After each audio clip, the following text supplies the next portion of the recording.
Hello, good morning friends. Welcome you all again on this YouTube channel. We have discussed a lot of things about Ohm's law, Kirchhoff current law, Kirchhoff voltage law, and one important theorem, that is Thevenin theorem. Okay, so in this series today we will discuss about another important theorem, that is superposition theorem. This theorem is very important for competition point of view, for 12th standard students, and as well as for various competitive exams. Okay, so what is superposition theorem? Superposition theorem is nothing but it is a type of theorem for solving any electrical circuit. Let's suppose we want to solve any the current value and find voltage in any particular resistance. So this theorem is applicable, okay, in that circuit. So when we are talking about superposition means just superimpose करना किसी भी, अगर मैं बात करता हूँ किसी भी करंट की, तो एक करंट के ऊपर अगर दूसरी करंट सुपरइम्पोज करती है, that is known as superposition. Okay, so this theorem का यूज हम लोग कहाँ पे करते हैं? This theorem is mainly use for analyzing any type of electrical circuit. Okay, let's suppose we are taking an example like this.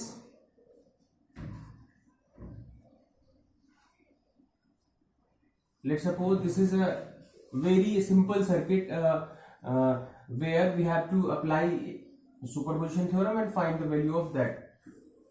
Like this one is V1, V2, R1, R2 and R3. Let's suppose we have to find the value of current in this resistance. Okay, the question is that we have to find the value of R3 current in R3 resistance. Okay, एक छोटा सा question हम लोग लेते हैं. इसमें कह रहा है कि हमारे पास थ्योरम एक क्वेश्चन दिया हुआ है. इसमें तीन रेजिस्टेंसेस दिए हैं, R1, R2, R3 दिया हुआ है, दो सोर्सेस दिए हैं, V1, V2 दे रखा है, और कह रहा है कि हमें इस रेजिस्टेंस में करंट की वैल्यू फाइंड आउट करनी है. अब बच्चों, सबसे पहले इसकी कंडीशंस की हम लोग बात करते हैं कि where superposition is applicable. Superposition theorem कहां पे लगेगी और हम कैसे देखेंगे कि क्या इसको सुपरपोजिशन से सॉल्व कर पाएंगे, नहीं कर पाएंगे. तो अगर इसके स्टेटमेंट की बात करते हैं, according to this theorem, in any linear bilateral network, linear means हो गया जो ऐसे एलिमेंट्स जो ओम्स लॉ को फॉलो करते हैं. इन any linear bilateral, linear and bilateral दो वर्ड यहाँ पे आ रहे हैं. लीनियर मीन्स क्या हो गया कि the element which follow Ohm's law. Linear and bilateral, bilateral means in which current will flow in both the directions.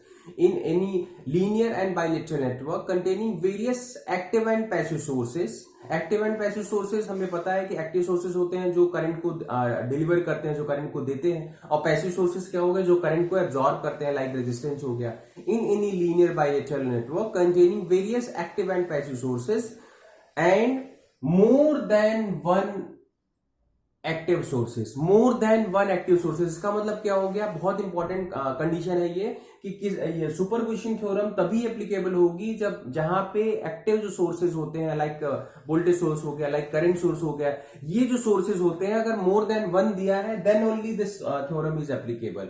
अगर कोई भी एक वोल्टेज सोर्स दिया होगा, कोई भी एक करंट सोर्स दिया होगा, then we cannot apply on that circuit superposition theorem. वहां पे हम ये superposition theorem का यूज नहीं करते हैं. सबसे पहले लीनियर एलिमेंट होना चाहिए, बाइलेटरल एलिमेंट होना चाहिए, containing more than one active and passive sources. अगर वहां पे एक वोल्टेज सोर्स होगा, एक करंट सोर्स होगा बच्चों, तो हम वहां पे ये थ्योरम अप्लाई नहीं करते हैं. So this is the statement of superposition theorem. ये क्या कहता है?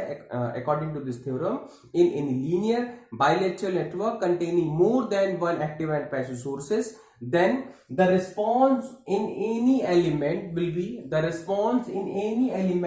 be equal to the algebraic sum of individual responses. कहता है कि अगर किसी भी एलिमेंट में आपको रिस्पॉन्स निकालना है तो वो रिस्पॉन्स अल्जेब्रिक सम के इक्वल होगा अलग अलग रिस्पॉन्सेस के. मान लो अगर हमारे पास दो वोल्टेज सोर्स दिए हैं और अगर हमें किसी भी रेजिस्टेंस में करंट की वैल्यू निकालनी है, तो पहले हम एक वोल्टेज से उसका रिस्पॉन्स निकाल लेंगे, फिर दूसरे वोल्टेज से उसका रिस्पॉन्स निकाल लेंगे. जो दोनों सोर्स से रिस्पॉन्स आएगा उनका हम अल्जेब्रिक सम कर देंगे. अल्जेब्रिक सम मीन्स हो गया we have to consider value with sign.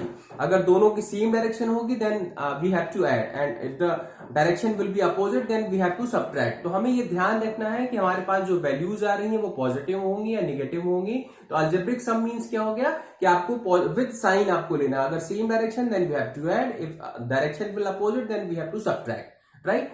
तो सबसे पहले हमें देखना है कि वो कंडीशंस क्या क्या है, क्या वो सुपरपोजिशन अप्लाई होगी या नहीं होगी। तो सबसे पहली कंडीशन वहां पे क्या होना चाहिए, एक्टिव और पैसिव सोर्सेज होने चाहिए, मोर देन वन होने चाहिए। तो यहाँ पे देखो दो मैंने सोर्सेज ले रखे हैं। पैसिव सोर्सेज की बात करा तो मैंने 3 रेजिस्टेंसेज ले रखे हैं। एक रेजिस्टेंस में वो करंट की वैल्यू बतानी है। We have to find the value of current with the help of this superposition theorem.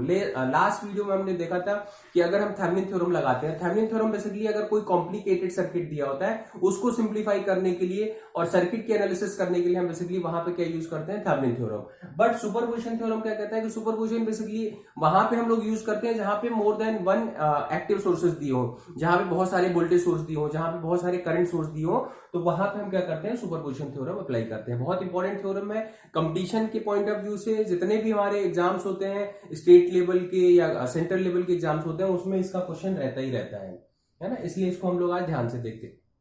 First step क्या कहता है कि अगर मैं इस क्वेश्चन को सॉल्व करता हूं तो कहता है स्टेप फर्स्ट, सबसे पहले आपको क्या देखना है, क्या करना है कि जिस रेजिस्टेंस में करंट की वैल्यू फाइंड आउट करनी है उसको आपको लेके चलना है। बाकी जितने भी आपके एक्टिव सोर्सेज दिए हैं, तो यहां पे बेसिकली 2 एक्टिव सोर्स दिए हैं, तो सबसे पहले एक सोर्स से हमें उस रेजिस्टेंस में करंट की वैल्यू निकालनी होगी। तो फर्स्ट स्टेप की अगर हम लोग बात करते हैं, सपोज करो पहले स्टेप हमने V1 को लिया और V2 हमने छोड़ दिया। तो कह रहा है कि अगर आप V1 को लेते हैं तो V1 को मैंने एज इट इज ले लिया, बाकी जो सर्किट है वो एज इट इज हम लोग कॉपी कर लेते हैं। अब आपको सेकंड को डेड करके चलना है। तो कहता है कि at a time we have to take one source and other treated as a dead. अब अगर वोल्टेज सोर्स दिया होगा उसको हम कैसे डेड करके चलेंगे, अगर करंट सोर्स होगा तो उसको हम कैसे डेड करके चलेंगे, क्योंकि मैंने बताया कि कोई भी more than one active source हो सकता है। कह रहा है कि if voltage source is given,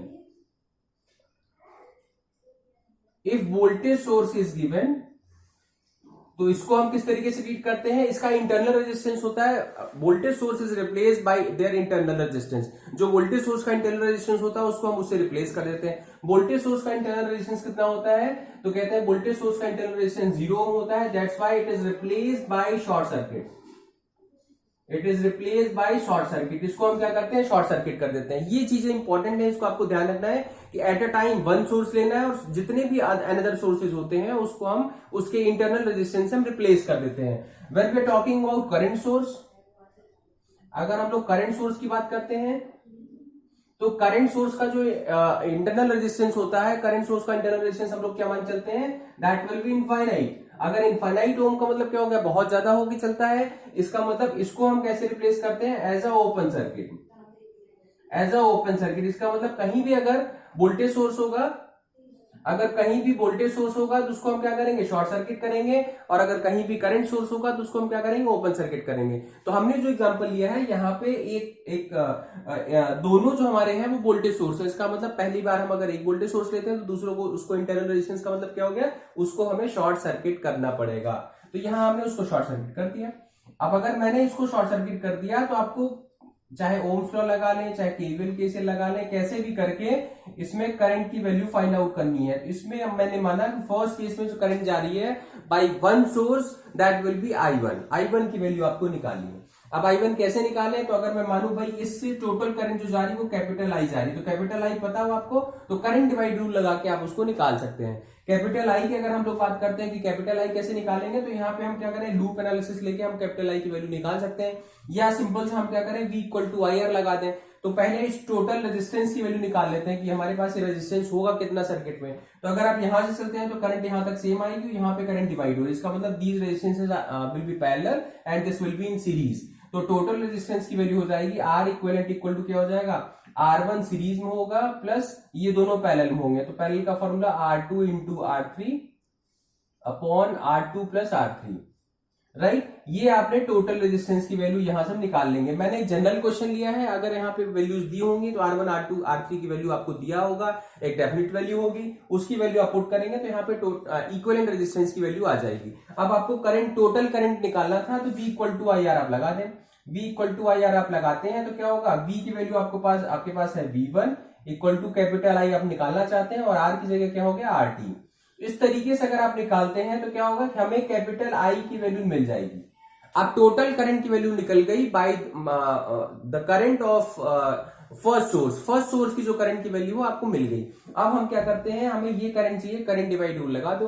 current divide rule क्या कहता है कि अगर हमें I1 की वैल्यू निकालनी है तो इसके अपोजिट रेजिस्टेंस, इसका अपोजिट कौन सा है, R2, तो R2 upon R2 plus R3 into total current, total current हमने I निकाल लिया। तो ये स्टेप लगा के पहली करंट आपने निकाली है कि फर्स्ट सोर्स से R3 रेजिस्टेंस में कितनी करंट जा रही है, उसकी डायरेक्शन क्या है। अब सेम स्टेप हम लोग रिपीट करेंगे for second source. Second source के लिए हमें फिर से वही प्रोसेस करना होगा।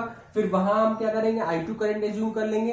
I1 I2 आपके पास आ जाएगी, I1 I2 के मैग्नीट्यूड आपके पास आ गए। अब दोनों की डायरेक्शंस देखनी है। If the direction will B same, अगर दोनों की डायरेक्शन सेम होती है तो हम इसको क्या करेंगे, ऐड कर देंगे। अगर दोनों की डायरेक्शन अपोजिट होती है तो हम क्या करते हैं, इसको माइनस कर देते हैं। ठीक है, चलो अब आते हैं सेकेंड स्टेप पे। अब कह रहे हैं कि अगर हम सेकेंड स्टेप लेते हैं तो सेकेंड स्टेप में आपको क्या करना होगा कि फर्स्ट को रिमूव करना होगा और सेकेंड को लेके चलना है। स्टेप टू में कर रहा है, फर्स्ट को इंटरनल रेजिस्टेंस उसका वोल्टेज सोर्स है 0 होगा, शॉर्ट सर्किट से रिप्लेस करेंगे। और यहाँ पे वैल्यू हम मान लेते हैं कि हमारे पास ये रेजिस्टेंस एज इट इज दिए हुए हैं, ये रेजिस्टेंस आपका एज इट इज रहेगा। वोल्टेज सोर्स जो आपका इस टाइम लेना है वो V2 लेके चलना है, तो ये हमने V2 ले लिया। अब इस सर्किट को सेम सॉल्व करेंगे, R1 R2 एंड R3। अब यहाँ जो करंट की वैल्यू जा रही है वो हमने माना कि यहाँ पे I2 हो गई। अब सेम प्रोसेस हमें फॉलो करके I2 की वैल्यू निकालनी है। अब यहाँ फिर से हम लोग टोटल करंट की वैल्यू निकाल लें, उसके लिए टोटल रेजिस्टेंस चाहिए, टोटल रेजिस्टेंस RT। फिर से देखो, अब इस केस में क्या होगा, यहां से सीरीज में चलेगा, ये दोनों पैरेलल में होंगे, तो R2 जो होगा वो सीरीज में होगा और R1 इंटू R3 ये दोनों पैरेलल में होंगे, R1 प्लस R3, राइट। तो यहां से आपने क्या किया, टोटल रेजिस्टेंस की वैल्यू निकाल ली। अब टोटल रेजिस्टेंस आ गया, अब आपको क्या निकालना है, टोटल करंट की वैल्यू बाय सेकेंड सोर्स।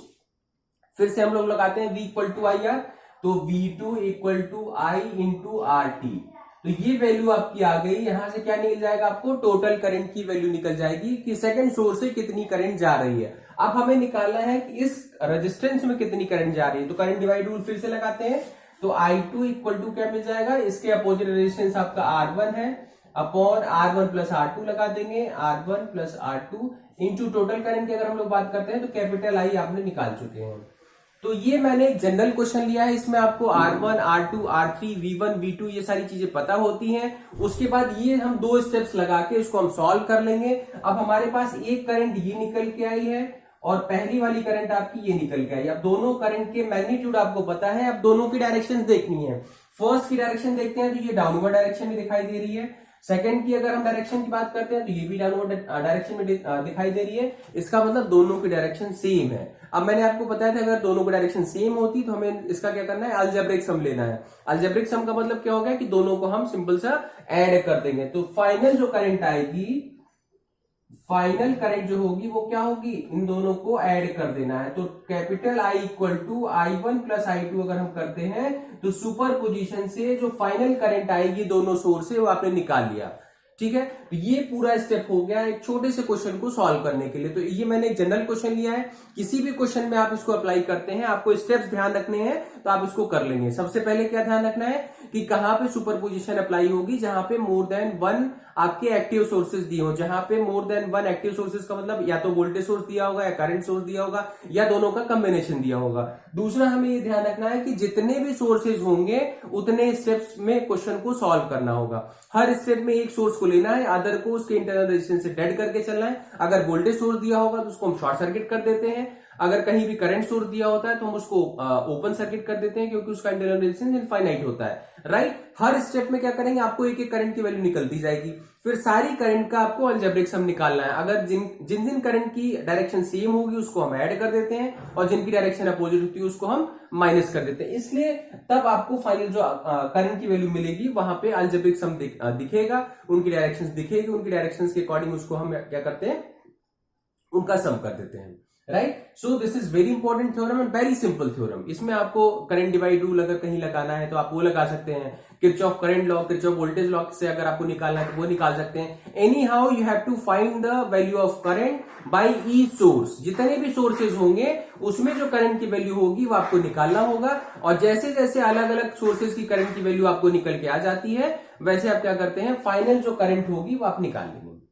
तो बहुत इंपॉर्टेंट थ्योरम है, बहुत इजी थ्योरम है। अगर इसके स्टेप्स को आप समझ लेते हैं, इसकी कंडीशंस को आप समझ लेते हैं, तो क्वेश्चन को बहुत आसानी से कर लेते हैं। और अगर 2 या 3 क्वेश्चन इससे कंपटीशन में आता है तो बच्चों आप उसको बहुत आसानी से, बहुत इजीली से कर सकते हैं। Okay, thank you. I hope you will like this method and you will like this theorem. हम लोग फिर से मिलेंगे नए वीडियो के साथ, नई थ्योरम के साथ। Thank you, have a great day. Thank you.